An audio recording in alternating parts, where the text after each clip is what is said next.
Hey, I rebranded here. I was just telling Jarrett off air that the other interview that I had done, I had given it some BSPN interview name. And I was like, you know what? Let's just use branding that I already use elsewhere.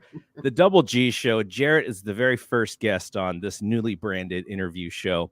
So we don't have Thompson to Clark this week because Brad is on vacation. But we have something Giants related with Jarrett here. Jarrett Seidler from Baseball Prospectus, man. This is a good time of the year for you as we head to the playoffs. Yeah, everything's getting real busy. We actually just starting work on our prospects list, so I'm like knee deep in Cincinnati Reds prospects right now because they're the first list I'm writing. So yeah, I'm like very strongly considering the red system at this point. But yeah, I just started work on our book that'll be out in January, February-ish. Yeah, so and the playoffs just started. We got all sorts of playoff coverage coming up. I'll be working on that over the next couple of weeks. So yeah, this is it from now until Christmas, New Year's is my busiest time of year by far. Even though the season just ended, you'd think it'd be different. You'd think it'd be busier during the season, but no, much busier during the early off season. Well, I appreciate you hanging out with us in your busy moment. So hopefully this will be fun for you. Yeah, but we were also just talking off air about how to there's so many games going on. All four wildcard games were today. I was able to watch the first one, which was a terrible baseball game. The Rays and the Rangers. That was fun to see Bruce Bochy and his giant head talking about why they didn't send the guy home from third in the game that the announcers were like, oh, what a mistake. And then he's like, we had a good hitter up. It's fine. And then they win 4-0. So he was right. Yeah. But ultimately, trying to watch so many games, I was looking for a vehicle to give me all four games. Let's talk about them. But I don't know. I couldn't find anything. I just said throw on just one game at a time. And you were telling me, hey, you have multiple TVs to watch it. So yeah, if you see find our ways. If you see any weird reflections in the wood paneling, I have both games on in the background. So yeah. I'm lucky to have a very large finished basement that has a 25-foot long bar room that has 3 TVs in it. Man. I also record my podcasts in because I don't actually get to hang out down here that much because, it's how you do what you do. So yeah, but I record my podcast down here. So yeah, we're, the Phillies games just starting. Arizona and Milwaukee are tied. It's kind of nice. Usually, I mean, this is going to be my East Coast bias showing through. I live in New Jersey. Usually one of these games goes off at 9:40 or 10:10 or something Eastern time, and I just I can't stay up until 1 a.m. watching baseball. I can if it's the World Series or whatever, but I have a job, so this is great. And then with the pitch clock, that's going to help as well this postseason. And I saw that they are they're making sure that the rules are staying the same. Though there was something about the way that they're starting the clock. What was that about? Yeah, they're just kind of. There's been, so over the course of the season, there's been, some complaints, mostly by pitchers, less so by hitters, but a little bit by hitters, about the pitch clock, just not being long enough. Everybody kind of wants it a couple seconds longer. So what they did was they almost did the same thing they did with the umpires. Instead of just having the pitch clock guy from the home ballpark, they selected the best pitch clock timers and they're having them. There you go. Run the pitch clocks. That makes sense during the playoffs. Yeah, that's logical. Yeah, it makes sense. Yeah, that makes a lot of sense. Yeah, but I mean, if you watched baseball over the course of the season, basically you forgot the pitch clock existed by the end of the All-Star break. Just almost no violations happen. You might have one violation a game, 2 violations a game. But there was a day, I think it was in September, where there was a full slate of games. There was no pitch clock violations. It just kind of faded into the background. Everybody got used to it. And I personally, from an aesthetic standpoint, think it's absolutely tremendous for the game. You just, the game moves faster. There's less random bogus downtime of guys adjusting their cup or stepping out to strap on their batting gloves. Yeah, batting gloves, like 20, like the Nomar Garciaparra routine that everybody started emulating as like a timing mechanism. And yeah, you're not cutting out any game action. You're just cutting out all the random BS. Plus, I got to watch so much more West Coast baseball this year than I usually do because I usually go to bed like 10:30, 11:30, and a lot of times I could get 5-6 innings in. Yeah, obviously it's like 3. Yeah, so, yeah. Well, when I was playing semi-pro back in the day, I kind of just tried to mirror what Bonds did, which was Bonds would take a pitch, he would step out with his front foot, back foot is still in the box. He would just look at the third base coach. Third base coach would just give him one sign, which was hit a home run, and then he'd get right back in the box, and it was almost like his tempo was to say, I'm here and I'm waiting, like, bring it. And I always thought that was kind of like the best way to put the pressure on the pitcher to deliver something. But again, that's Barry Bonds, who's one of the best hitters of all time. So it's a little bit different for other folks who are trying to, get comfortable in there. And obviously, now with everyone coming out of the bullpen throwing 100 miles an hour, might not be that easy. But that's how I always thought was the best way. It's just like make these guys keep their back foot in that box. And then, just get them back in there. Right. And this is a slightly different way of attacking the same problem because you're kind of, they can still walk around and do their little routine if they want, but they can only take, 5 seconds to do it or whatever the timing ends up being. Has there been a discussion about balks being up because of the hurriedness from the pitch clock? So I think the larger impact on balks is the throw-over rule, the disengagement rule, where you can only throw over twice. And it actually is a balk if you throw over a third time and don't get the runner. So I think that's been more of an impact on it than the pitch clock rule.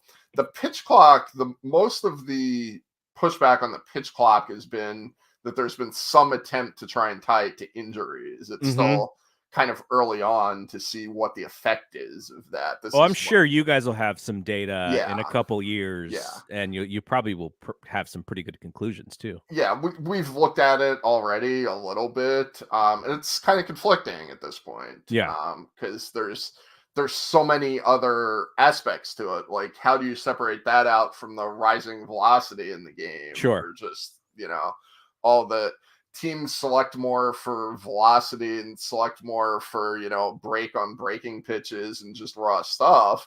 And that's also more taxing on the arm. So pitching injuries were already going way up. Right. The shortened major league season and canceled minor league season in 2020 has had reverb effects, still now 3 years later, just because pitchers have less, innings foundation. Right. That's also still reverbing with player development stuff. If you start looking at that, I'm sure we're going to talk about Marco Luciano in a little bit. He's a guy where you can point to that as that lost year might have pretty substantially hurt him. I mean, Zaidi came out today and said, he didn't pencil him in as a starting shortstop next year, but he's basically said that that's the plan, that they would love for him to win that job out of spring training.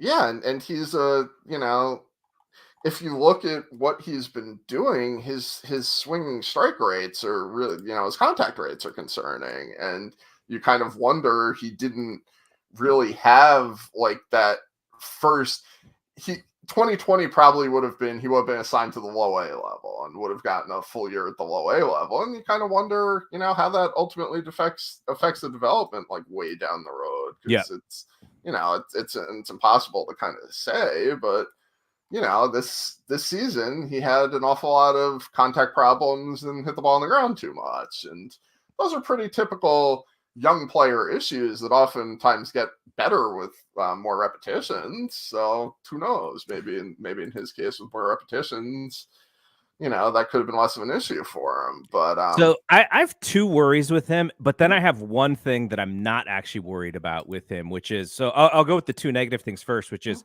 he's a big dude. Yeah.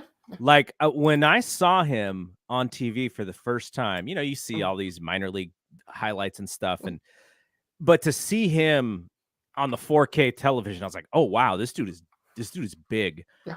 Yeah. I worry that he's not really going to be a shortstop for much longer. That's been, we've been talking that he might end up at third base for a long time now. Like this is he's never been a lock defensive shortstop. He's improved there over the years. He made it up as a shortstop, but that's never been like an out and out, like dead set. He's definitely gonna play shortstop. Like there's definite shortstops defensively around. And then there's maybe shortstops, and then there's no way this guy's actually going to play shortstop. Like Junior Caminero, the kid that the Tampa Bay Rays just called up, who had one of the top prospect ascendancies this season. This guy went from playing complex ball 14 months ago to now he's on the Rays playoff roster and is one of the top 3 prospects in minor league baseball. We had him number 2 at midseason. He's not going to play shortstop for a substantial period of time at the major league level. I know they played him there for a couple of games this season. He's too big and too not agile enough for the position.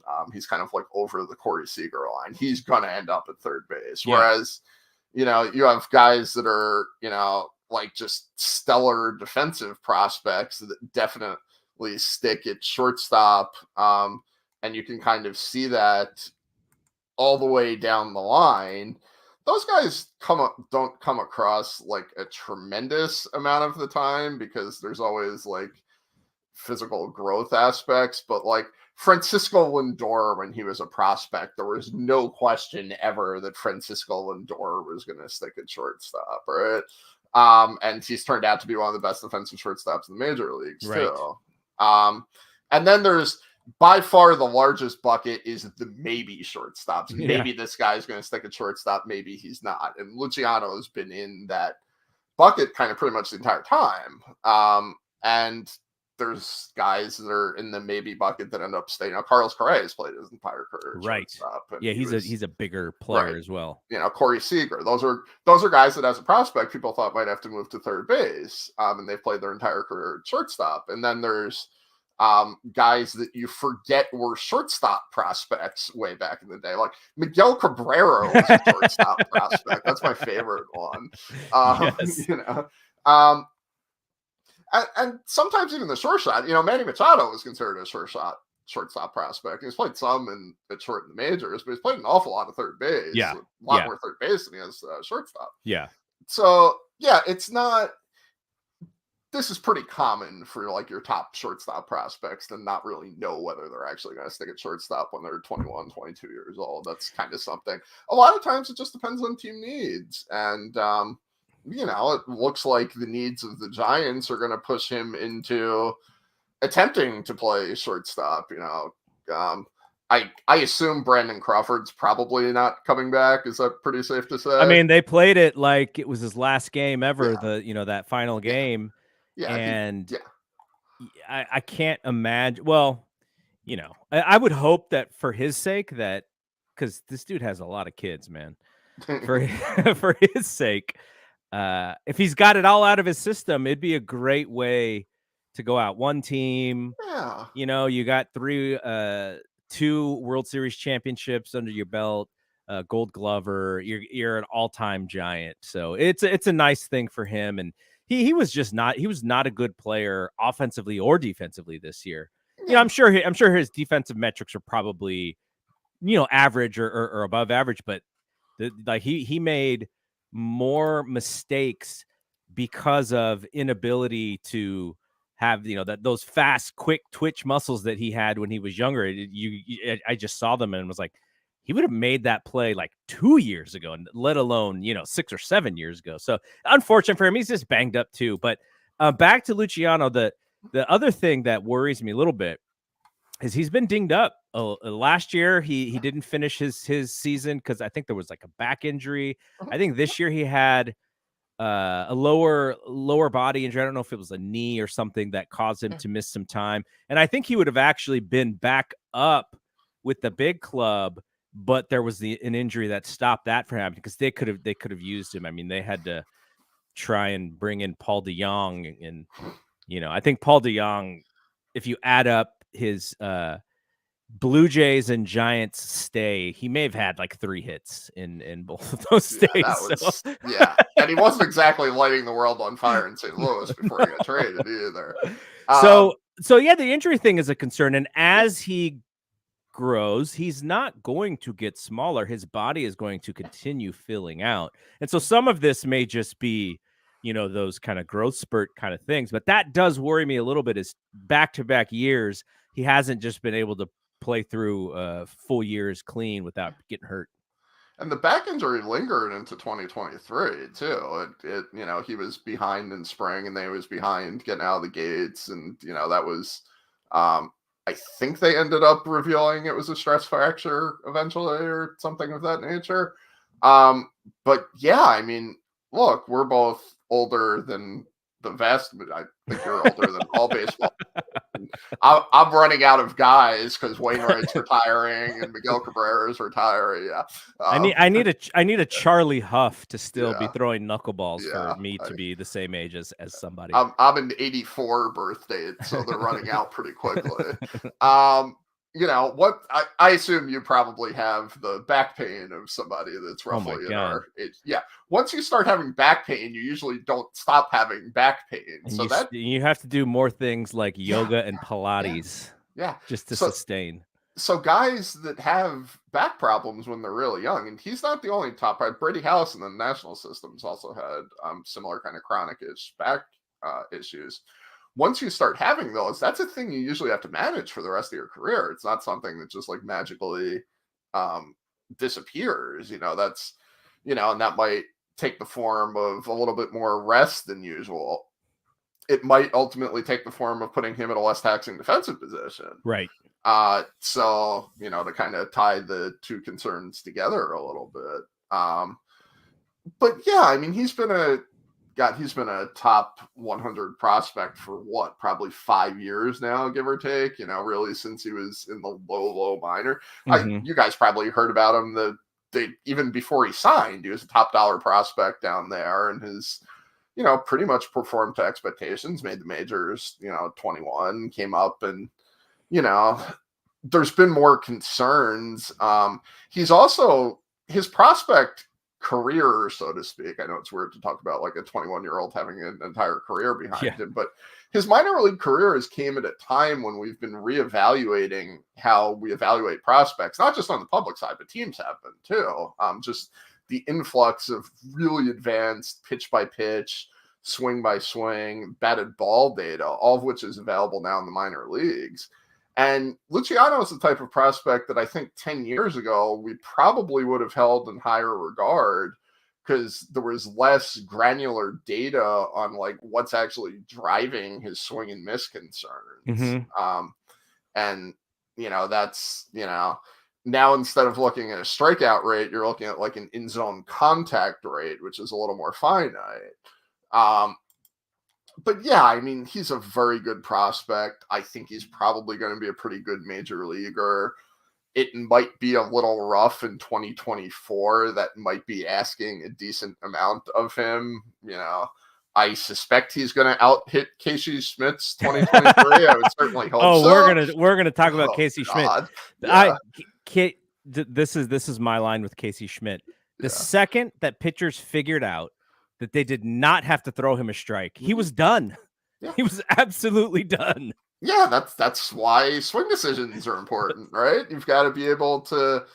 The two things you've got to be able to do are not expand the zone to pitches that you can't hit, and also be able to relatively consistently make hard contact in the air. And he kind of wasn't really able to do those things, so he kind of just chased everything and didn't make a whole lot of hard contact. He did lift the ball pretty well, but he didn't, he just kind of didn't make enough hard contact. He's a really versatile and really nifty defender. Yeah. He's one of the rare guys that's been going up the defensive ladder as he's moved. He played a lot more shortstop this year. Yeah, they were before. Comfortable playing him there. When Crawford got hurt a few times this year, and they were comfortable playing him there. And if he would have hit a little bit better, or maybe a lot better, he could have pushed Crawford to the bench against against left-handed pitchers for sure. But it just didn't happen because he didn't hit well enough. But the Luciano thing, so obviously he's going to have to make way more good contact, but the ball jumping off of his bat is at a different level than anybody except for Jock Peterson on that team. Like the ball still jumps off of Jock's bat, and I Brad and I were a little harder on Jock, but it was Jock's a little lackadaisical, and not lackadaisical. That's the wrong word. He's loose. He's very loose, and he plays sort of loose and carefree, and that's fine when your team is winning. And when your team is not winning, it sort of looks like he's being careless, and I don't think he was being careless.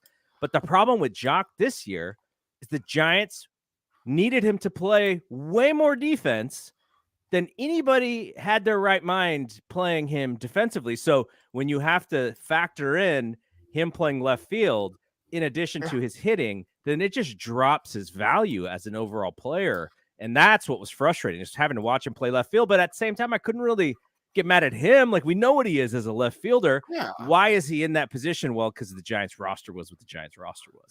Yeah, I mean, they were searching for outfield options for most of the, they cycled through a lot of prospects in that time period too. Yeah, I'm gonna get to you about that because I'm interested in your thoughts on that strategy as well. But you can finish your Jock thought. Yeah, if you kind of look at what Jock did, he really hit pretty close to his career norms this season. A little less power, but not. He kind of had the Jock Peterson season. It's just he's had a couple of these seasons where he's put it all together in once, and one of them was 2022. So he, goes from 2022, where he was one of the better hitters in the National League, and then 2023 is, back to, essentially he's like a really nifty platoon player who's like just a little too good to actually be a platoon player. He's a righty crusher who you really don't want to put in the outfield as much as possible. I mean, the Giants had 5 DHs on this team, which was really the problem. Right. And then, that's like a common criticism of sabermetric front offices, right? That they just don't care enough about defense. But, Jock's one of these guys where he's just like totally maximized, like on his essentially the shape of his offensive performance. So it's basically just like how many of these hard hit balls in the air fall in, because he's going to hit a ton of them, and he's going to make a good amount of contact, and he's going to hit it really hard, but you just kind of get caught in the vagaries of the fly ball hitter life. Giants might have had the best slow pitch softball team in the majors this year. And that's also a brutal park for that kind of hitter too. Like, it's a terrible park fit for him. Like, he's a left-handed pull it in the air guy. Like, I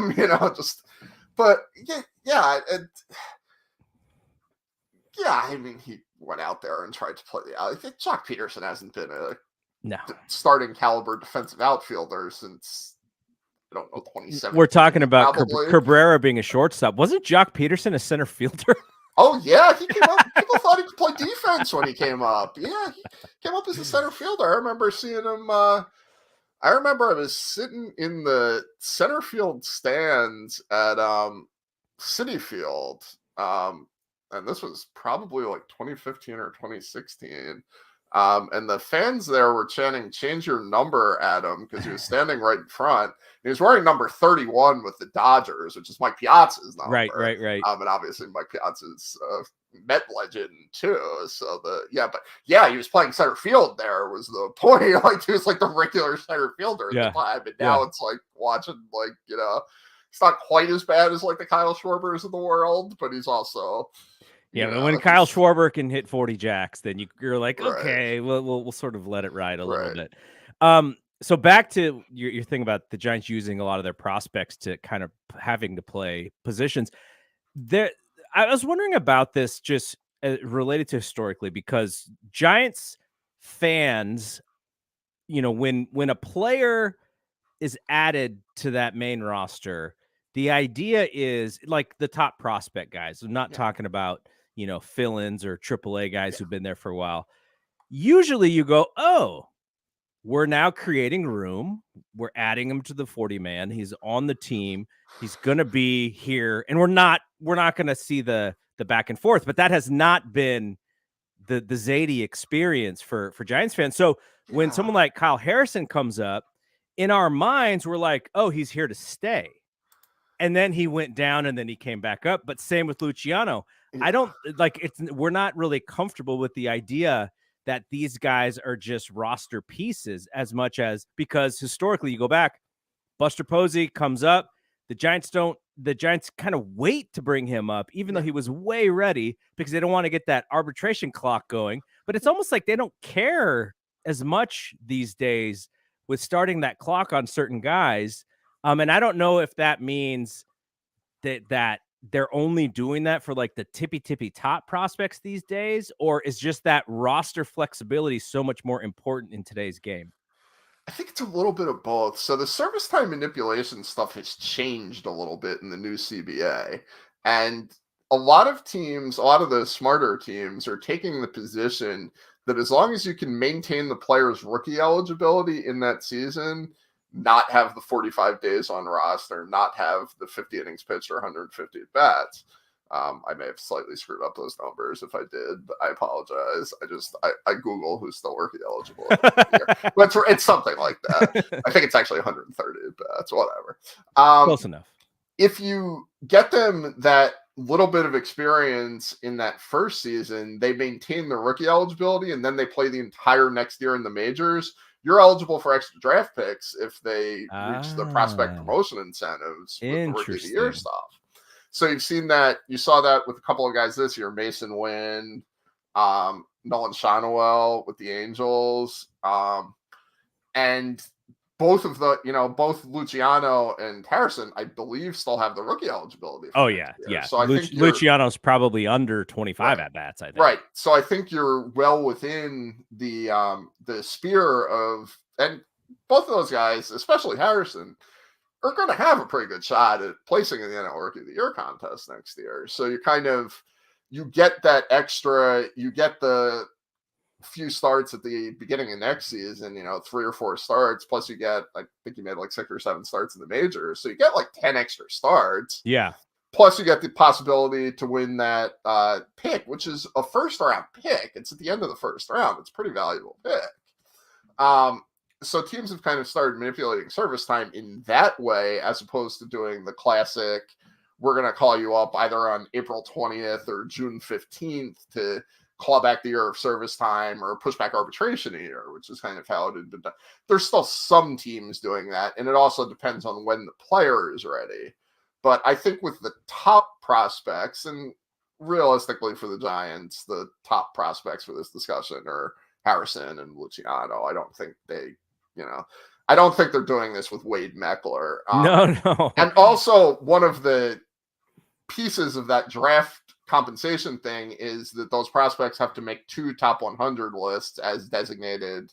The league has a group of top 100 lists. So even if you wanted to do that with Wade Meckler's not making anybody's top 100 list. No. So it has to actually be the top prospects. So you've got a little bit, I think, of changing incentives around service time manipulation. But you also, Zaidi kind of comes from, Oakland, Los Angeles type backgrounds. And especially Los Angeles has kind of used their prospects in this sort of capacity especially over the last couple of years, where they've kind of generally tried to over-ripen them in the minors, but also call them up to fill spots when necessary. They cycled through a lot of their pitching prospects over the course of the season. They kind of did the same thing with Michael Busch. They did the same thing with Michael Busch that the Giants did with Luciano, where they kind of called him up for a week or two and then sent him back down, even though he's one of the best hitters in the minors, and he's 4 years older than Luciano. So from that perspective, yeah, I get. At the same time, though, I think the Giants kind of pushed it a little too far this year. They didn't they essentially didn't give any of the prospects other than Schmidt enough runway to figure out whether they were useful 2023 major league contributors. I think Matos was like, Matos he was a little bit over 200 at bats. Yeah, that's fair. Matos as well. But the rest of the guys, and I know with Luciano, part of that's injury related, but they kind of just like ran through a bunch of guys, without ever really stabilizing anybody in the lineup for 2 months. I guess Patrick Bailey too, but that was, Patrick Bailey came up and seized the starting catcher job. Yeah, he was literally a necessity because of, if he didn't work out, then man, I don't know what would have happened in that position. And you know what? That's a really nice job by them. I know his overall seasonal batting line ended up not being particularly good because they were playing him a lot. He got worn down. I don't think he was really expecting to play 100 games in majors this season. Yeah. And there's no reason to take him out of the lineup if he's fresh because he's a switch hitter. So, I mean, that's how they look at it. And it turns out that he's just improved fantastically as a defender. He's a stellar defender now, which he was always like a good defender, but he's just like a phenomenal defender at the catcher position now, which is great. You can kind of just stick him back there for the next 5 years and you don't really have to worry about it. And he's probably going to be a bottom of the lineup hitter, but yeah, I think so. His defense is going to be good enough that he's going to be an average to above average starting catcher for, the period of time in which the team controls his rights, which is, ultimately that pick got like killed for years because it looked like he wasn't going to get to that level. Especially 2 years after the Bart pick. Yeah. And, Bart, it looks like, in some ways, Bailey is becoming the player that it looked like Bart was going to be, where he was just going to kind of be a defense first, bottom of the order guy. I know not at the time Bart was drafted, but like the second and third year after he was drafted. Instead, it looks like Bart's a quadruple A guy, which is I know that's so sad for. I feel bad for that guy because some of this is pandemic related as well, and. Buster Posey retiring when they weren't sure that he was going to retire is kind of a surprise. Like there's lots of things that you can kind of circle about his career that were unfortunate that I mean, as a fan of his, I just kind of hope that he figures something out and he can still be a Major League Baseball player at some level. Yeah. I mean, he certainly could get it together. He's still not like terribly old, but going back to what you said about Schmidt earlier, that's been Bart's problem. Since they initially called him up in 2020, he swings more outside the zone than he should, and there's doesn't make enough contact, and kind of just the entire offensive profile collapsed from there. And that's pretty common with catching prospects. Prospects bust out at higher rates than anybody other than pitchers, certainly any other hitting position. And it's the physical rigors, the mental rigors of the position. It's a really tough position to play. It's a tough position to carry the defense at the major league level. You've got all the pitching staff leadership responsibilities. You get the crap beat out of you back there because you take all these foul balls. You take, back swings. You're on your knees for 3 hours a night. That's we have this study in the NFL of these concussions and what they've done to older. Had they done similar studies about catchers because of taking all the foul tips back in the day? And I'm sure the catcher's equipment was not nearly as good as it is now. It's definitely something there's awareness of. I actually haven't really seen any studies. They might be out there. It's just not something I'm familiar with, but there's definitely been awareness, and there's definitely been more. They don't have like the concussion spotters, but they've trained all the team trainers to do like the quick concussion tests. And, supposedly if it's close, they're supposed to pull guys. Obviously not a catcher, but the Anthony Rizzo thing this season where Rizzo was playing with a concussion for 3 months and like nobody figured it out. And, like fans are going like, since he took this shot to the head, like he's hitting like 120, what's going on? And then eventually they realized he had a concussion the entire time. It's terrible. So there's definitely like more awareness. I'm not sure there's as much as you would like, but also there's probably less less catcher concussions than there are like NFL wide receiver. Although Francisco Cervelli did end up having to retire from repeated concussions. I do remember that a couple of years ago. So it's not nobody. But yeah, if there's not data on that, there definitely should be. All right. Now you mentioned Meckler, who Brad and I affectionately call Spexler because we love his glasses.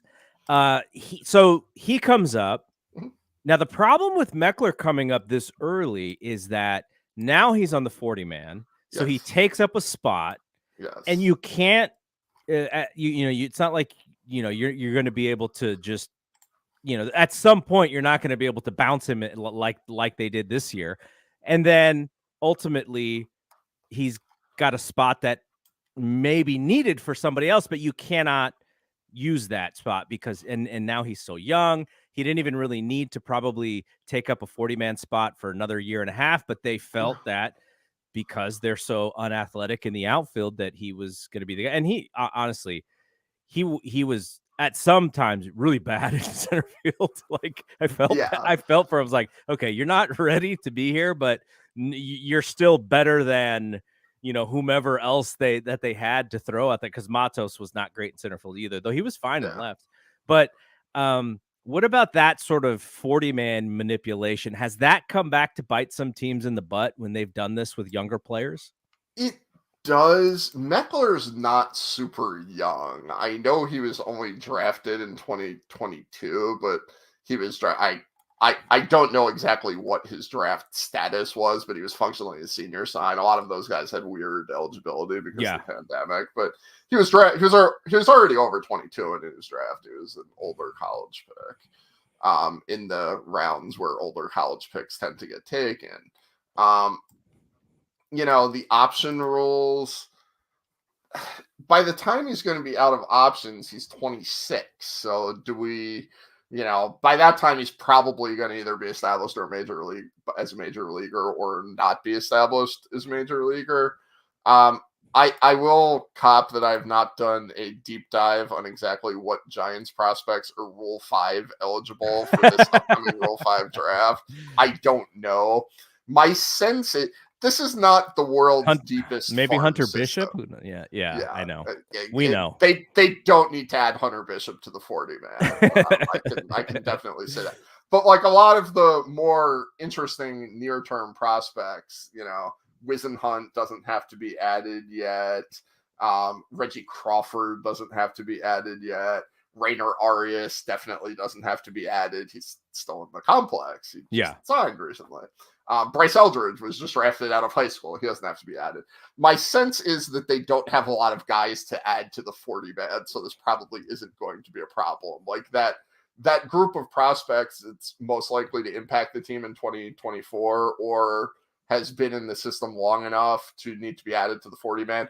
They're pretty much all on the 40-man now. Like, Keaton Wynn and Meckler, Luciano, so I guess, they're all and I'm sure that's in the calculus to bring Meckler up, right? Like that they thought that through. You're looking at your upcoming 40-man and you're going, is this actually going to hurt us to have this 40-man spot taken up this upcoming offseason? And presumably the answer was no.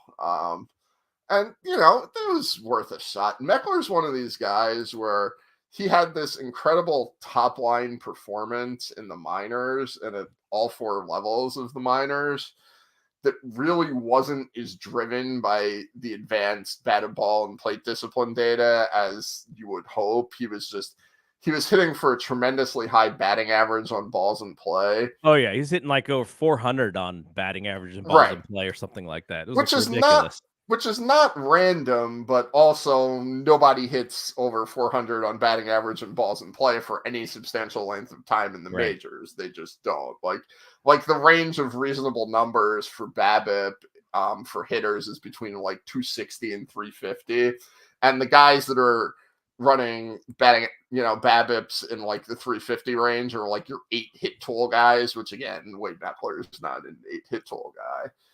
Is he kind of like a nifty offensive performance guy who makes a lot of contact and kind of, hits the ball in the air a lot and takes his walks. Yeah, he's probably that. But, that's, I think he's to me, probably going to be in the top 10 of the system, but it's not like, he's not like a candidate for like national lists. So, well, the other outfielders, center fielders specifically, Von Brown and Grant McCray, those guys had down years this year. Yeah. And so I think that kind of, when you look at who's coming up, like Meckler kind of jumped over those guys. Yeah, absolutely. And the other thing is, the mere fact that he's a left-handed hitter, I'm sure helped him get up close faster than Tyler Fitzgerald, because I was a Tyler Fitzgerald guy just saying at the very least he can back up Crawford, and he hits the offhand of Crawford. So, he may not be a fantastic shortstop, but I think his metrics were a little bit up this year. And but again, same issues as all these other guys, is contact rates and all this stuff. He doesn't have a fantastic profile for that stuff. But just the mere fact that he could play shortstop and they threw him out in the outfield and he was fine. But just the athletic ability alone, I was like, man, we need to bring some players up who have some athletic ability, because the overall team speed and stuff was so sad all year long. Like, you're watching these guys play station to station baseball in a season where you have all of these teams taking advantage of the new stolen base size of the bag. And somebody in Acuna, who has this historic year, taking advantage of that, and the Giants are like dead last in stolen bases, and I was just like, what is going on here? And the rate of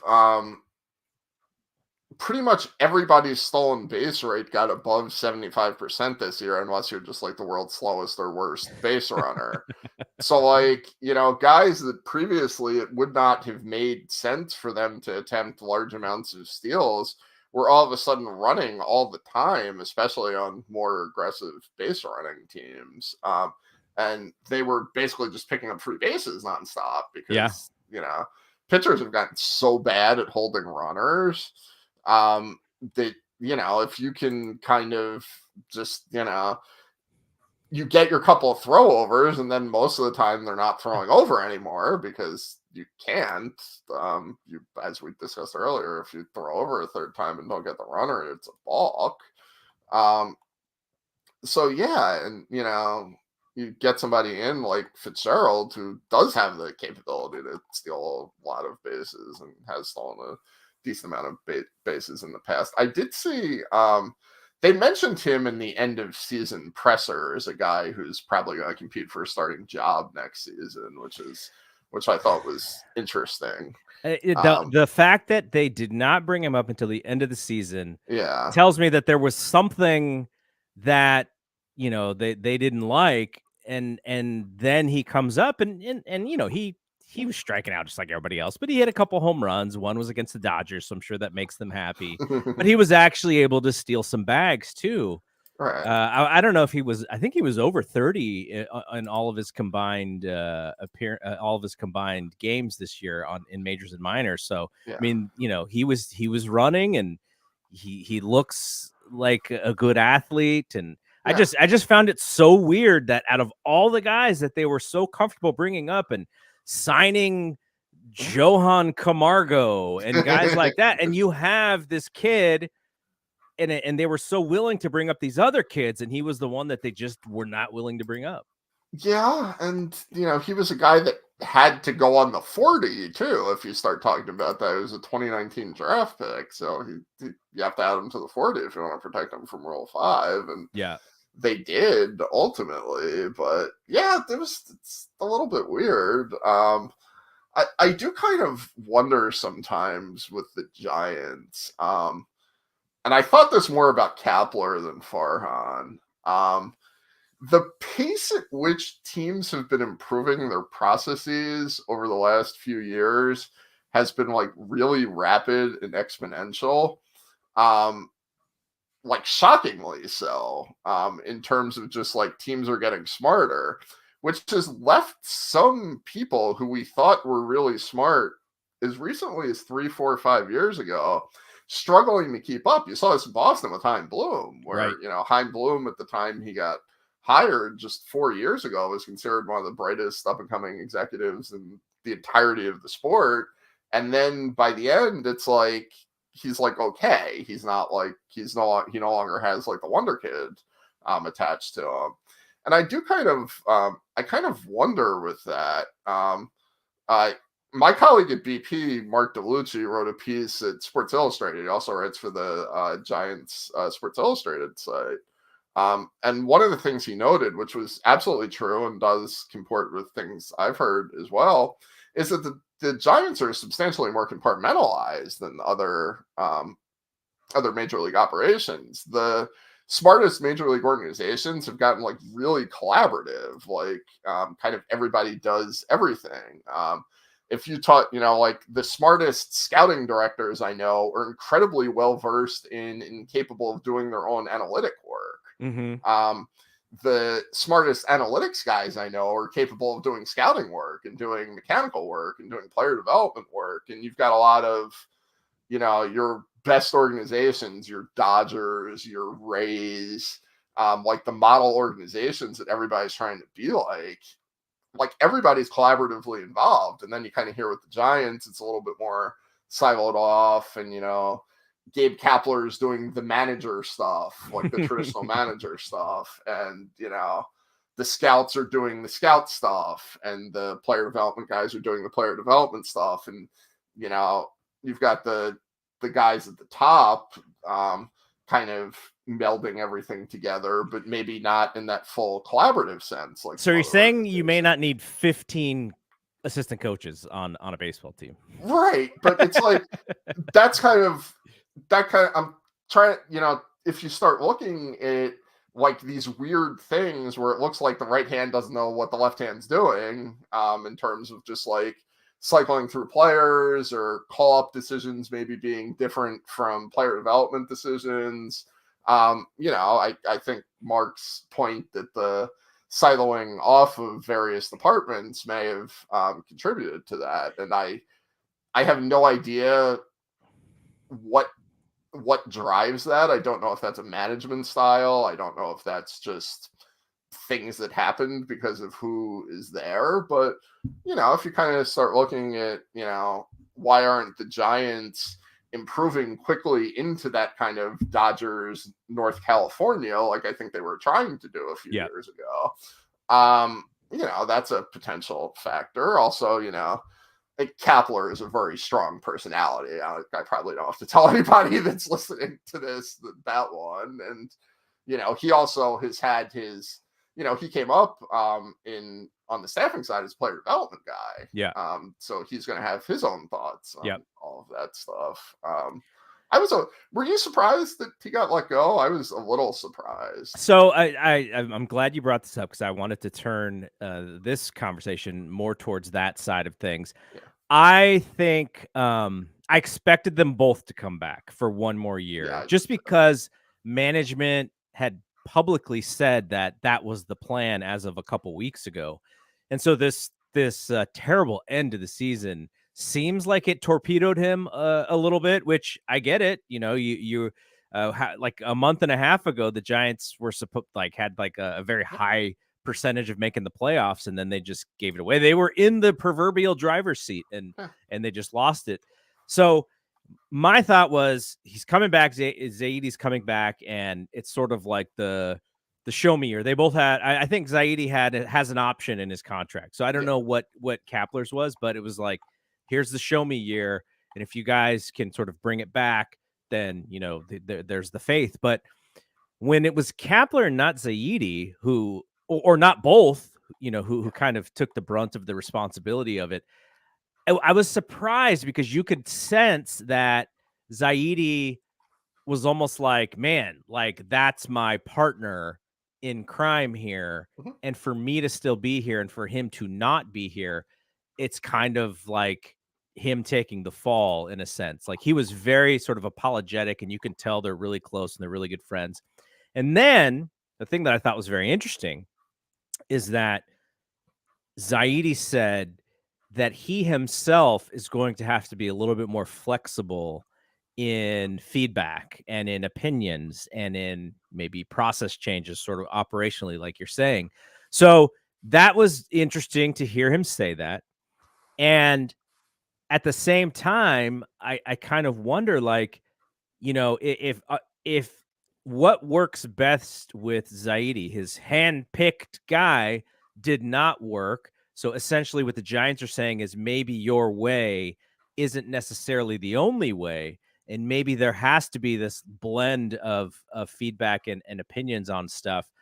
Because who is out there? I think the manager selection is going to be interesting because if you the talk of this town is if Bob Melvin gets let go in San Diego, he would be a great fit. He's a former Giant, but he also he works well with analytics, but he's also very opinionated Yes. in things. So if they moved to a Melvin scenario, is that the better way to work with someone like Zaidi where it's you're just not lockstep like him and Kepler were like lockstep in the same ideas and the same philosophies. And so if it went to badly like this year, who's going to have a suggestion that says, okay, maybe we can't do it this way when both the manager and the baseball ops guy just agree. So that's going to be interesting in who they bring in.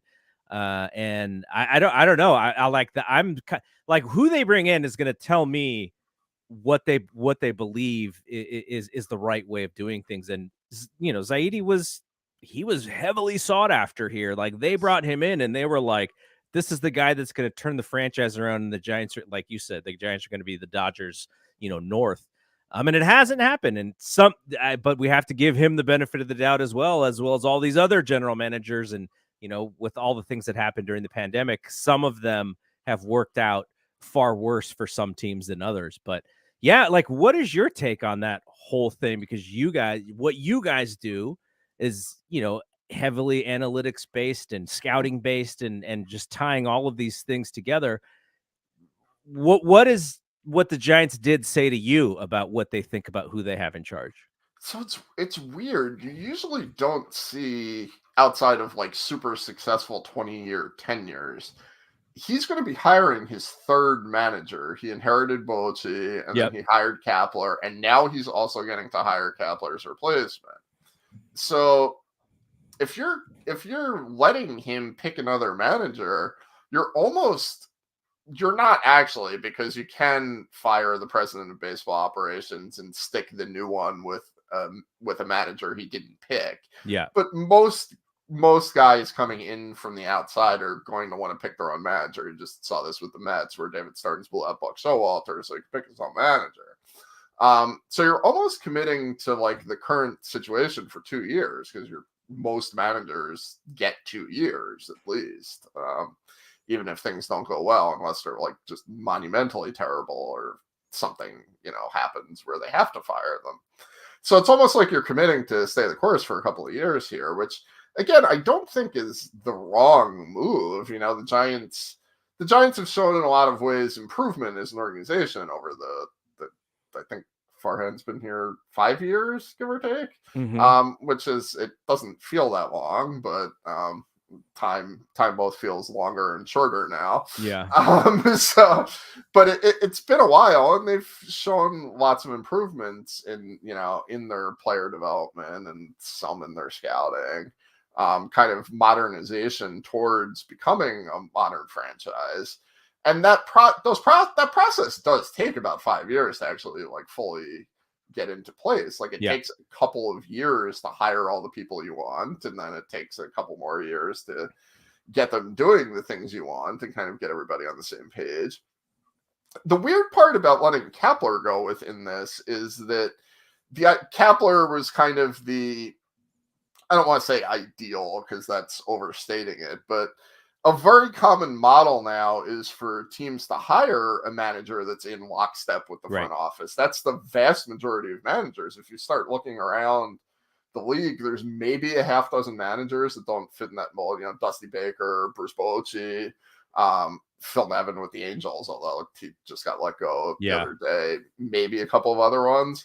Most of like the big name, I'm going to do everything myself, I'm not the collaborative front office guys, don't have jobs anymore. Like Yeah. Joe Girardi doesn't have a job. Right. Don Mattingly doesn't have a job. Like Joe Madden doesn't have a job, and they're like not getting interviews anymore either. So Kapler's almost, and Kapler has a player development background, and Kapler has well versedness in analytics and modern training techniques. Maybe too much. Maybe that was maybe that caused communication problems with some players. That's been something that's kind of been out. Especially going back to Philly for him. Well, and here's the thing, right? The Giants' model for this year was to sign guys to 1-year opt-out deals. Yeah.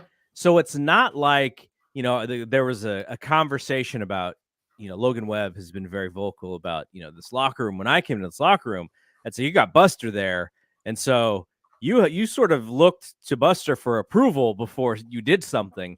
But when you have a team full of guys who are on 1-year deals, what kind of clubhouse is that? They don't know if they're going to be around. They're not like Logan Webb, who's like, I'm here for the next, 5 years or whatever, and I'm going to be here, and I'm the guy. And you look at someone like Michael Conforto, and you're like, hey, Mike, you may be gone, and you were injured for half of the year. So what does that mean for a clubhouse? I think that also is something that needs to be analyzed for what the Giants do. I'm not saying sign everybody to 3-year deals. I'm just saying the way that they try and fill in these blanks, and maybe they did that this year and last year is because they're just waiting for these prospects to kind of come in. But it just seemed like, you have guys who are there for the long run, like Logan Webb, and very few others. And everybody else is just like, this might just be my cup of coffee here before I go somewhere else.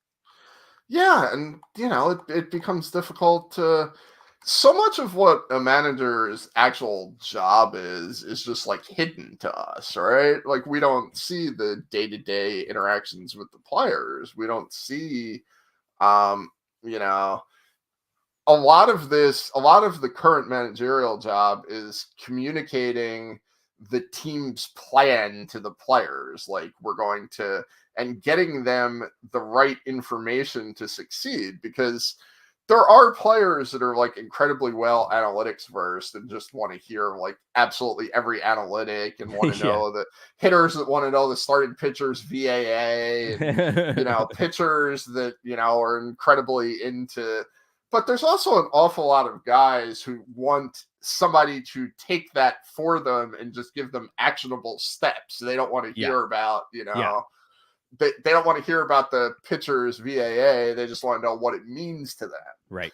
And how they can play better. And, the Giants were kind of a weird team in terms of like, it was like very stratified mix of like established veterans and then like extremely unestablished players. Mm-hmm. You don't really have like that, like, like the younger stars, but then you also do have Logan Webb around, who's kind of, Logan Webb had a viable Cy Young case this season and had a decent one last year too. Like he's, I would say Logan Webb's an ace at this point, which I don't know if that's like a controversial statement, but for like his last 400 innings, he's been like freaking great. And he's so much. He's a sinker ball guy. Yeah. And they had terrible defense. Yeah. And he still pitched through that, which tells me, improve the defense a little bit, and you may have a guy who could win a Cy Young. Yeah, maybe you get less Wilmer Flores in the field. Right? Wilmer's hitting third on our beer league softball team. That is his future. Love Wilmer Flores. He was great. He was a very fan favorite player this year because he overproduced. Right. Everyone else underproduced, and he's like the one guy who overproduced. Optimally, you probably don't want 32-year-old Wilmer Flores in the field a whole lot, right? Nope. Not even at first base, really. Yeah. Like, you didn't really want 22-year-old Wilmer Flores in the field that much either. Like if he's your right-handed DH, yeah, and you have a left-handed DH, and you can afford that because you have a mix of players who you can use defensively, great. But they didn't have that. So he had to play a lot of, like, this dude's playing second base. Second base in the infield, your second baseman has to do the most running out of any position. And he's out there. Here's another one back to our discussion earlier. Wilmer Flores was once the starting shortstop on a pennant-winning team. That's tremendous. That's awesome. Yeah. That's it. You have to fudge a little bit because Ruben Tejada got hurt in the playoffs that year, and he was sort of the starting shortstop. But Wilmer Flores was shortstop when he came up and played a lot of shortstop his first couple of years with the Mets. Yeah. And now, and he didn't have a lot more range back then either. It was brutal. It was horrible. Yeah. But he tried. He'll always try really hard. He's tall, so if he dives, you hope that he can fall on the baseball. Kapler, I don't know if he was the right fit for that team as it was. But then, other than Melvin, most of the early candidates we've kind of heard connected to that job are somewhat in the Kapler mold. Yep. Former players that have, are on the younger side, have both front office or player development experience, also have on-field coaching experience, whether it's, Kai Correa is the internal candidate, Clayton McCullough, Will Venable, Stephen Vogt. Will Venable's dad also has Giants. Or Max. I remember Max Venable. Yeah, that's a little before my time, but yeah. I think he was on the Giants literally the year that you were born, maybe the year before that you were born. Yeah. So those are managerial candidates are much more in the Kapler mold of like a Bruce Bochy kind of mold. Melvin's maybe the guy that might be in the middle. He's like the two unicorn candidates this offseason for everybody that wants a manager, Craig Counsell and Bob Melvin, who are both widely considered, I don't know, two of the 5 or 6 best managers in the majors. Melvin did manage for the A's, back in the day. So he, and he has very strong expressed preferences to stay in California too. That's come up. And what's funny about Melvin? You know what's funny about Melvin though? Last year, the Giants were in this sort of weird experience of, we're up 6, we're bunting. We're up 6, we're stealing bags. Stop us! Like that was their mentality. The person who was the most there were 2 people who both had Giants ties who were the most pissed off at Kapler for, kind of running up the score or whatever, were Bob Melvin and Matt Williams. They were the most angry when that stuff was going on. So that's kind of a funny thing because, Kapler was just in that thing of like, we can't think that we got the game in the bag at any point. We just have to continue to score runs. And Melvin was just like, come on, dude. It kind of sounds like I know the Padres haven't officially announced anything. It kind of sounds like they're going to run it back with both Preller and Melvin, which if that happens, I'm genuinely surprised about that. It seemed like that was a situation where one of them was going to have to go. Yeah. And if Melvin's not available, you really haven't heard, I think it is the industry expectation that Counsell is going to end up with the Mets or stay with the Brewers. Those are kind of the options. Has there been any Counsell buzz in San Francisco? I've not heard his name tied to the Giants at all. Yeah, I have not either. So other than that, most of the connections there are kind of your, 35 to 50-year-old guy that kind of has like the player development scouting conduit type.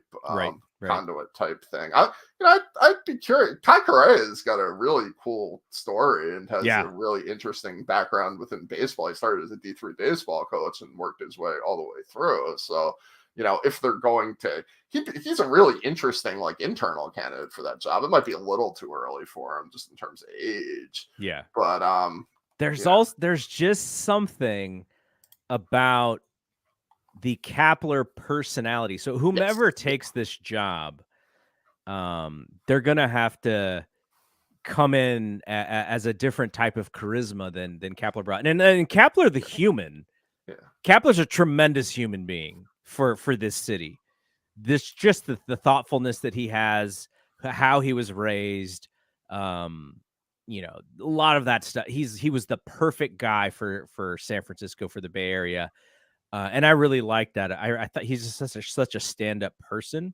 but the baseball version, the manager version with the charisma, you just didn't have that. Like, I know Cap's got it figured out, and whatever decision he's going to make is going to be the right one. There was always a little bit of unease about that. Bochy didn't always make the right decision, but what did they always say about Bochy? He's like, oh yeah, when it came to the bullpen, he kind of had this gut instinct of what the right thing to do was, being a former catcher and all that, and he kind of exuded that confidence. And Kapler was more like, well, here are all of the possibilities in my head, and this is why we made this decision. Not that he was necessarily confident in it, but it was the right decision because of X, Y, and Z. And there's just a different communication to an average baseball fan who is used to the other way, to where I think if he would have done it a different way, I bet you he wouldn't have been so stuffy in his language to the casual baseball fan. I really do think that was a problem, because what happened, and you've seen this, the Giants were like one of the only teams who went down in attendance this year. Yeah. And that's a big part of it, is when you have the Warriors here and you have the 49ers here, and you see all of those strong personalities, their coaches and their GMs are all these like really strong and like confident personalities. You're like, these guys know what they're doing. And on the Giants end, very sort of passive personalities. And some of this is stereotypical for Zaidi, which is unfortunate. Zaidi's just a smart guy, and he's not like this braggadocious former athlete guy. Yeah. And I really like Zaidi, again, the person, the human. Yeah. But when you have Steve Kerr, who played next to Michael Jordan and got in a fight with the guy, like, that gives the fans a sense of like, oh, like, our coach kind of, he knows what he's doing here. And unfortunately for Kapler, he had that 2021 season, which he should hang his hat on for the rest of his life, because that was fantastic. But outside of that, it was just like this, like, ho-hum, here's what we're supposed to do. This is what it says to do, and that's why we're doing it. And the fans were like, okay, we get it, but what happens if it doesn't work? And then Kapler was like, well, we're just going to do it again because it's the right thing to do. And the fans were like, okay, but what happens when it doesn't work? Well, we're just going to keep doing it because that's what we believe in. And that was his communication to the fan base, which you can imagine the maddening of, you do the same thing over and over and expect a different result. That's what the fan base was like. Why are we continually doing it this way when it's not working, or when it only works 50% of the time based on their win-loss record for the last 2 years? He's just like kind of a weird guy for like he was a weird guy when he was a player too, right? Yeah. Like, he's just kind of, he's into like all of this like new age stuff. Yeah. Like, I mean, the dude's like jacked out of his mind. Like there's the famous story where he would like lick ice cream but then spit it out so he could taste it but not ingest it. He doesn't eat cake. Yeah, all that stuff. He does like his whiskey though. He's a big whiskey guy, which I like about him. There's he used to have a lifestyle blog where he suggested suntanning your private parts and like stuff like that. Like, he's just like, he's a weird dude for a baseball manager, right? Your typical baseball manager is like a stern guy in a windbreaker with like his, arms folded, knee up in the dugout, projecting confidence, and the post-game quotes are like, exactly what you expect out of a catalog. And, Bull Durham got to win, one game at a time. Art Howe and Moneyball, right? Exactly. Where you're just kind of, and Kapler couldn't be further from that than anybody you'd come up with. So, I mean, when things are going great, you laugh about the suntanning your balls and spitting out ice cream. And then when things aren't going good, it's like, what's this dude, looking at his tablet with the glasses on and then giving these convoluted answers post game. So, there's managers wear out their welcome. Coaches never sport wear out. And I mean, with the famous example here is Jim Harbaugh. Like, the Niners fan base was into this, Jim Harbaugh, tough, like, Cro-Magnon man Jim Harbaugh. And then, when they stopped winning and he he didn't have leverage with the front office anymore. He was hasta la bye, and then they had to figure it out. Okay, I got 2 more quick ones for you because I know we've been here for a while. You got baseball to watch, you got baseball to write. Like, you can answer these like off the top of your head, and we can go out here. But the first one, because you're a Mets guy, where does Shohei end up? If you were to bet today, where does Shohei end up? That's a fascinating question because I think it's a lot more difficult to answer now that he's a DH for next year, right? Yep. I mean, the easy answer is the Dodgers, right? That's the team that makes the most sense in terms of their. So you'd imagine the 2 teams that are going to come in that have the capability to offer the largest contracts to the Dodgers and the Mets. Yep. And just based on that, I think those are probably the 2 most likely destinations.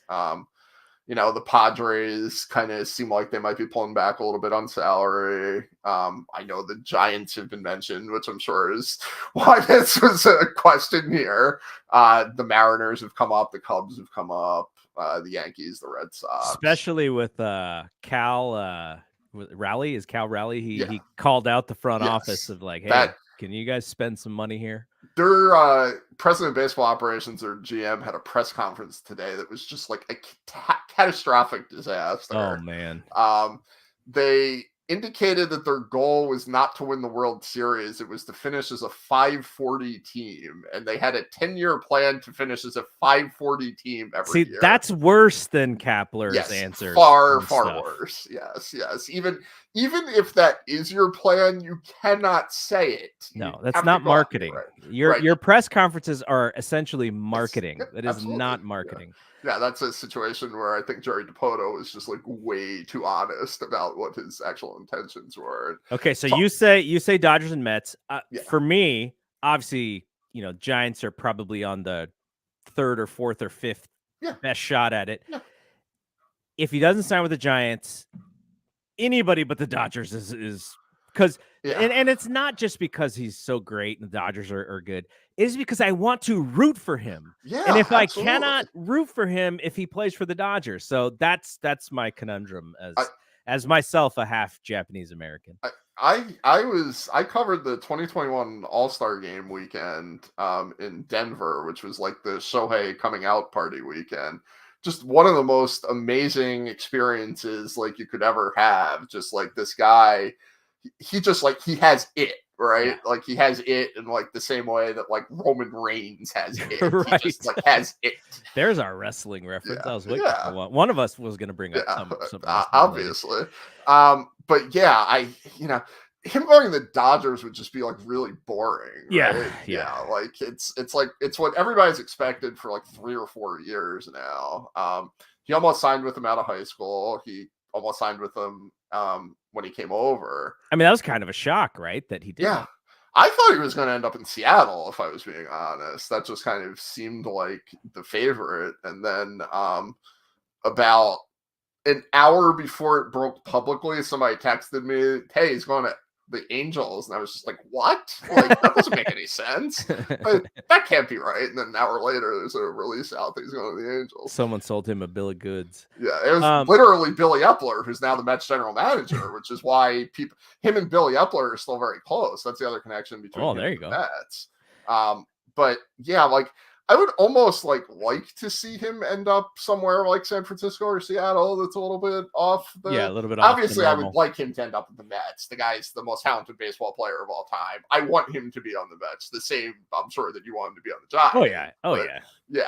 But if he's I would rather not see him on the Dodgers because that would just be Well, I was looking at some free agent stuff today to see because I was having a conversation about who the Giants could grab. I'm like, guys, like there's not there are someone like Montgomery is gonna make some money based off of his performance today, obviously, but you look at all the guys and all of the prospects are not prospects, all the free agents. They're and it says who's interested in these guys. It's like almost every single one of them was like Dodgers first, Mets second. I was like, you can't be on all these guys, but that's just the way that it works. They were my fiance is one of the baseball editors at CBS, and they were working on their free agent rankings, and they put out their free agent rankings. A friend of mine, RJ Anderson, wrote them, and it's just I gotta like check that out. You go through them, and it's like, Otani's 1. Yoshinobu Yamamoto's number 2. Is he actually a sure bet? Yeah. Okay. He's the real deal. I've seen some pitching ninja stuff, of course, and it's it looks pretty amazing. And then it's like Cody Bellinger's number 3. He's a year off of being non-tendered. Yeah. Matt Chapman, who's been awful since Memorial Day, is number 4. Aaron Nola is number 5, who his ERA has been hovering around 4 the last few years. And then you get down like Lucas Giolito's number. All these 8, guys who were open awful. all at the deadline, who teams are just like, nope, I'm not trading for that guy. Kevin Kiermaier's number 11. And I really like Kevin Kiermaier. Kevin Kiermaier is a really cool player. If Kevin Kierman's arguably a top 10 free agent, it's a really weak free agent class. So the teams that get Otani and Yamamoto are going to be super duper happy, and then it gets real thin real fast. What's up with Snell? Is Snell a free agent? Snell is a free agent, but RJ had him number 6. Okay. He put up these incredible results this year, but like he has his 2023 walk rate was one of the highest walk rates for like a starting pitcher in like the modern baseball era. Yeah, and he's like he throws 5 innings. Like that's his limit. Yeah, it's a 5 and dive guy. He doesn't throw the ball in the zone. So like he's gonna win the Cy Young, and he's gonna be one of a small handful of pitchers to be Cy Young winners in both leagues. Every pitcher in that group is either a Hall of Famer, is going to be a Hall of Famer, or is Roger Clemens, who obviously would be a Hall of Famer if he wasn't Roger Clemens. Right. And then there's Blake Snell, who, but you look at like Blake Snell's expected results versus Blake Snell's actual results for 2023, and his actual results are Cy Young Award, and his expected results are number 3 starter. My guess is he's going to get paid in the middle of that, but I think a lot of teams are just not going to be in on him because he's going to get $150 million, despite the fact that he walked like 5.5 batters per 9 innings this past season. So like a lot of teams are just going to consider that kind of a time bomb type situation. Yeah, totally. All right. Last question. If you were to, if someone gave you $100 and said, hey, right now, just go put $100 on the team that you think has the best shot at winning the World Series, who do you put it on? Are we saying the best shot or the best odds? Not the odds. Don't have to worry about odds. Just the best shot. Oh, as much as this pains me to say, I think I would put the money on Atlanta. Just that breaks my heart to say. I actually know some Dodger fans who are kind of happy that they're not the favorite because they kind of come in as a little bit of an underdog here because they just expect the Dodgers to screw up at some point. That Braves team this year, just like my God, like up and down the lineup, just tremendous hitters. They play good defense. They pitch well. Spencer Strider's another guy who had a Cy Young case this year. They won. They've won 100 games both of the last 2 seasons. Like it pains me to say this because the last thing in the world I want is for Atlanta to win another World Series as a Mets fan. But like, what's the weakness here? Like in their line,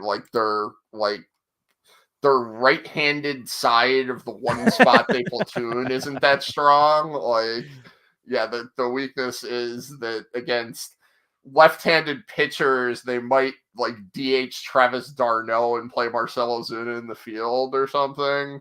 Like that's just, I guess the back of the rotation's not that great. I'm assuming Fried's probably going to pitch and Morton's probably going to pitch. I don't know who their number 4 starter is going to end up being, but like we're talking about weaknesses, and it's like their 8th place hitter against left-handed pitching and their number 4 starter, which just like if those are their weaknesses, they're the World Series favorite. Well, Brad and I did this exercise when the Giants played the Braves this year, and we went, okay, we just went 1 through 9 in their lineup. Right. Every single player would be the Giants' best hitter. Right. It's like superstar, superstar, superstar, superstar, superstar. these guys are only stars. These guys are only all-star level players. And then at the bottom, they've just got like a couple of good regulars. Like, it's just like. I also feel, though, if Philly gets on another roll, they're going to be like the yes. dandy of the casual baseball fans. They got they're in the 5th inning right now. They're up 3-0. Wheeler's absolutely shoving, and those fans are just standing up. I assume they're screaming. I don't have the sound on, but they're waving those red rally towels, and the place just like looks like completely nuts because it, if you go back to last season, it looked completely nuts last season too. Which I don't know. Like I tweeted this the other day that like I'm almost like bandwagoning the Phillies. The Phillies are just like a tremendously fun baseball team right now. They've got a lot of really fun guys on their team. Yeah. It's like a lot of like himbos basically that just like, hit baseball very far and then like have dance parties, which is like a fun combination for a baseball team. If Arizona had a better roster, they'd kind of be a fun team to follow because they play fun baseball. But they're I mean, they're only there because the wild card is what the wild card is right now. So they got a lot of young players that are kind of up and coming that they kind of worked in this year. But yeah, I agree with you. If Philly gets running, and the winner of the Phillies Marlins is going to play the Braves in the NLDS, and the Phillies absolutely could get hot and knock out the Braves. That's what happened last year. So they got hot and. Yeah, I mean they've got that's another lineup where you look up and down, and they're 5-6 deep in terms of star players at this point. And Wheeler and Nola, pretty much compares to anybody's top 2 pitchers. They just called. If you were watching Pitching Ninja, did you check out any of Orion Kerkering's pitching efforts? No, I didn't see it. I mean, my Twitter days are a little less than they've been maybe ever since I joined Twitter. But very understandable. I'm addicted to the dopamine hit of posting, and like Blue Sky just doesn't have enough juice yet. Blue Sky. I couldn't find anybody that I knew on Blue Sky. Yeah, I am on Blue Sky, but I like barely use it because it just doesn't have enough juice yet. So the Phillies had this, and I won't digress too bad on this one, but this kid Orion Kerkering, who they drafted in the 5th round last year, and in 2022, he had a 5.7 ERA in the American Athletic Conference, so a mid-major college. This guy came up like 2 weeks ago, and they immediately put him on the playoff roster. After his first appearance, they said they were going to put him on the playoff roster. This kid has one of the best sliders in all of baseball, majors, minors, anywhere. Just like an absolutely nuclear slider. I saw him at Jersey Shore in May. He hit 102 with his fastball in that game. So this guy's throwing 100, 101, 102 with just like this nuclear wipeout slider. And Rob Thompson, after his first appearance, is like, I'm not even going to pretend. Like, this guy's going to be on my playoff roster. So they took this kid that they popped in the 5th round out of a mid-major school where he wasn't even particularly good, and in 14 months turned him into a playoff setup guy. That's it. The Phillies are just like really good at this. Yeah. They have really good coaching. They have really good I wouldn't be surprised if their hitting coach, Kevin Long, ends up getting mentioned for some of these open managerial jobs. Interesting. I think he probably should, too. That's interesting. Hey, thanks for doing this again. You always come through in the clutch for me. I didn't know what I was going to do without Brad this week, and I was like, I just have to talk baseball. And you mentioned Mark DeLucci. I'm going to try to talk to Mark as well because I really liked his write-ups this past week. So appreciate you. Good luck. I know you're going to be super busy, but I do wear this hat to promote you guys every once in a while on podcasts. So I hope people understand what I'm wearing when I'm wearing the hat. So it's a good logo hat. And I do thank you very much for that. I always very much enjoy the experiences where I get to rant about baseball. No, it's great than usual. It's podcast perfect, man. I love it. All right. So thanks to Jared. Jared, where can people find you on social media? My Twitter is at JA Seidler, Seidler. I'm still on there, I guess X now. I am still holding out on Twitter. I'm hoping. I mean, it's where the eyeballs are. You have Right. to. Yeah, I hope Elon sells it before he drives the entire thing into the ground. But we'll see. I am also on Blue Sky, as mentioned. I'm like Seidler.bsky.social. I don't know. They've got whatever it is. Right. It's the weird federated stuff like Yeah. Mastodon, where I just like don't I just want to be able to type in somebody's that's all we want to do. It's literally all we want to do. You can find my work at Baseball Prospectus. I wrote a thing about Josh Hader last week. He's also a free agent, right? He is also a free agent, very good free agent. He had that weird controversy where the Padres wanted him to like pitch a lot more, and it was just like thought it was really interesting.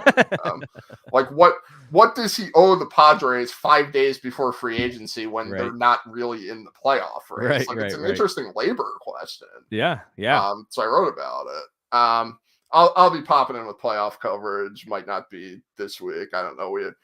Our playoff schedule is like different this year, so I'll definitely have coverage later. But we're starting our prospect list, so we'll start right after the World Series, and our book will be coming out in January-ish. So I will be heavily involved in all of those ventures. There we go. All right. Thanks, Jarrett.